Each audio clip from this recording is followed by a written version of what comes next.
Goeiemôre, dit is maandagoggend 20 April 2026 en ek groet julle oude gewoonte hier vanaf die walle van die Groot Rivier.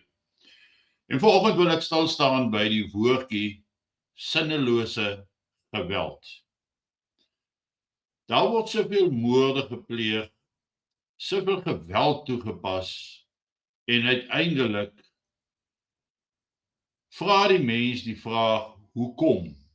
Want daar's baie keer niks gesteel nie, niks geroof nie en geen duidelike sigbare rede oor hoekom die moorde plaasgevind het nie. Ons het al gehoor van plaasmoorde, die aanvalle, plaasmoorde, hoe wreed dit is, hoe ongenaakbaar daar opgetree is en hoe dikwels daar niks gesteel is nie. Dink maar aan Brendan Horner, die jongman wat vermoor was, omdat hy op skaapdiewe afgekom het. Ander gevalle, deur die geskiedenis is dit so duidelik, dat daar soms geen rede voor bestaan nie. En ons kan maar net die vraag vra, wat is dan die rede? Of hou dit alles verband met haat? En dit oor baie jare wat dit al gebeur het. In 1952, dis 6 jaar voor my geboorte, was daar 'n geval in Duncan Village, naby Oos-London, waar 'n suster wat haarself gekwalifiseer het tot 'n dokter, 7 jaar lank 'n kliniek in Duncan Village gedryf het. Sy was die een wat na die gesondheid van die mense omgesien het. Wat op daai spesifieke dag in November van 1952 daar ingery het om mense te gaan help op versoek. En daar is sy oorval en uit die kar uitgesleep en sy is daar gestenig, sy is keel afgesny en het haar hele liggaam in stukke opgesny en verbrand. Die polisie daar kom, het die polisie die dele van die liggame gekry. In die hand was nog steeds haar kruis vasgeklem. Die ander suster, Khumalo, wat daar bygestaan het, die swart suster, het niks oorgekom nie. En daar dieselfde dag, later die dag, is die ene Barend Foster, 'n 49-jarige polisverkoper, ook in Duncanville aangeval en vermoor. Hy is doodgeslaan met kieries, stokke en so meer. Iemand wat 'n diens wou lewer en 'n diens gelewer het, soos hierdie suster Aiden Quinlow, diens aan die mense gelewer, gelowige, en Barend Foster wat 'n diens gelewer het om vir sekere kliënte wat hy daar gehad het te gaan sien en met hulle te gaan praat, is hy doodgemaak.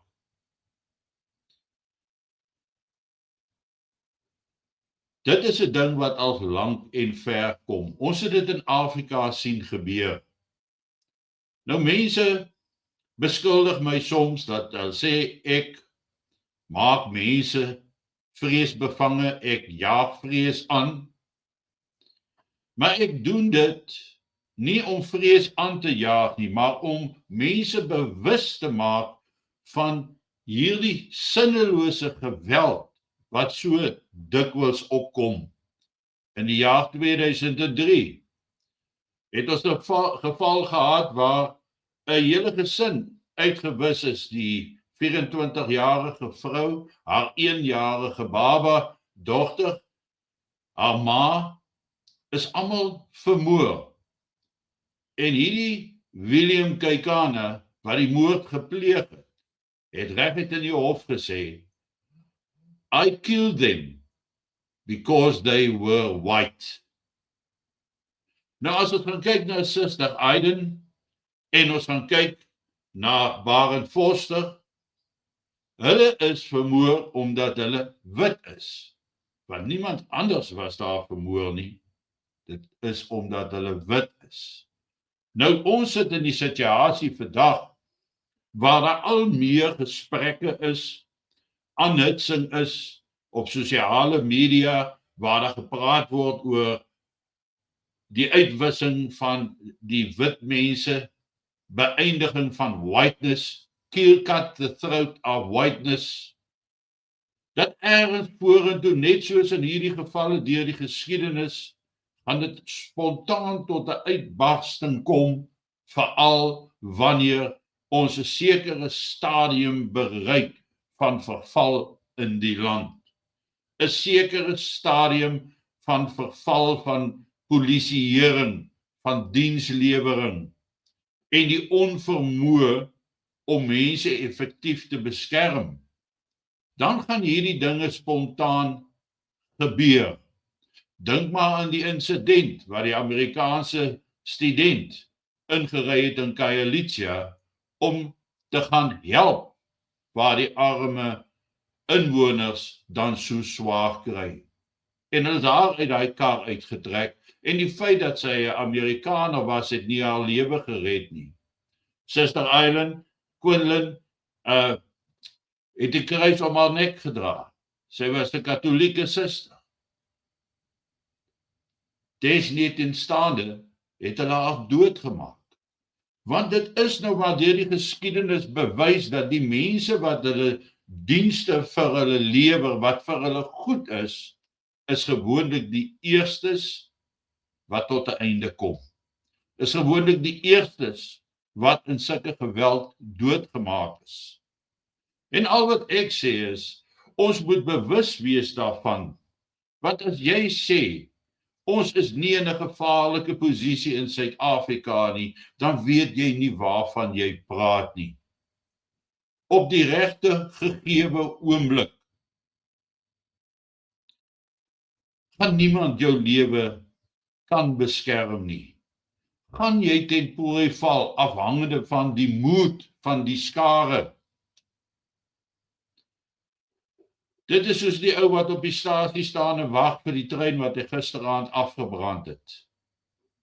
Dan sê jammer hy het dit gisteraand gedoen, maar jammer kom te laat. En ons sit in 'n situasie in Suid-Afrika waar ons mense dit nie wil raak sien nie die gevare wil besef nie. Met hierdie huidige brandstoftekorte,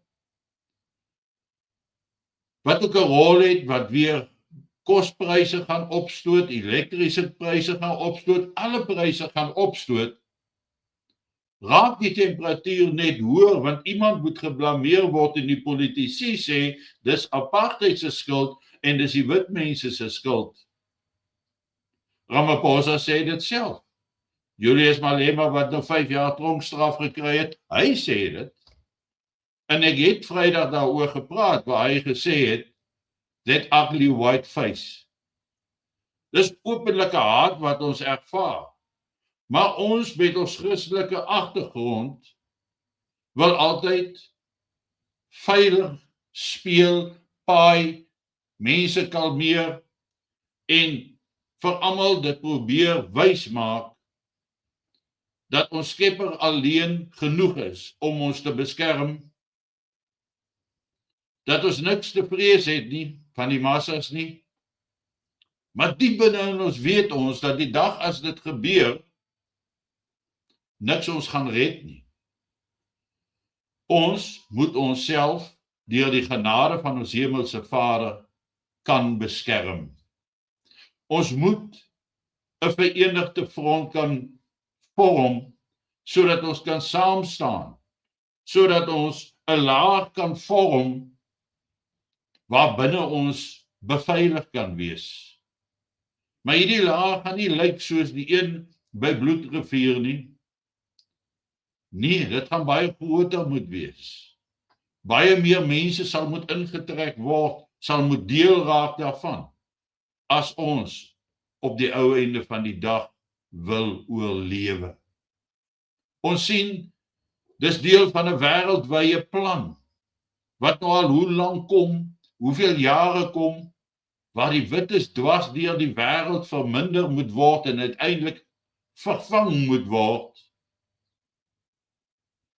Daarom moet ons sien dat Suid-Afrika is reeds 'n 20 jaar voor die res van die wêreld wat dit aanbetref. 30 jaar voor.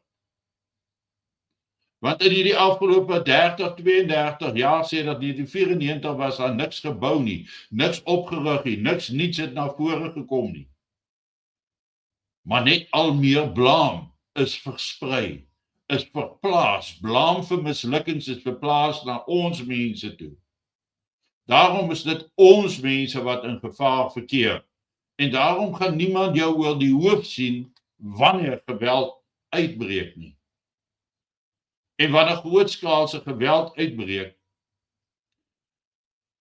wat ons nie geen idee het hoe dit gaan lyk op die grond nie en wat jy gaan ervaar en beleef nie, is dit uiters belangrik dat 'n mens jouself moet voorberei om gereed te wees om enige moontlike uitvloeisel van 'n situasie te kan hanteer, sodat jy nie selfs die mense wat jy vertrou net eenvoudig as positief vir jou ervaar nie.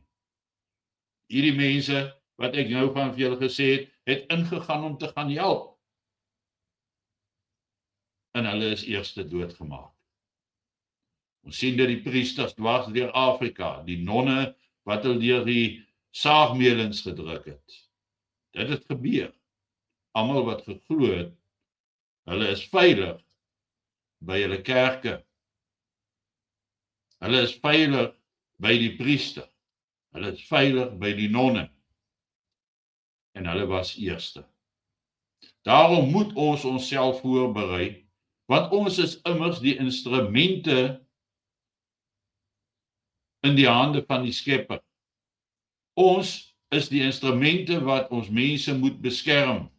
Dit gaan nie van self gebeur nie. Ons sal dit moet doen. En daarom moet ons voorberei. En as dit nie gebeur nie, wat onwaarskynlik sal wees, het ons niks verloor nie. Maar as dit gebeur en ons is nie reg nie, verloor jy nie net jou lewe nie. Jy verloor ook jou kinders se toekoms. Geniet vanoggend jou kondensmelk koffie en ek gesels dan môreoggend weer met julle.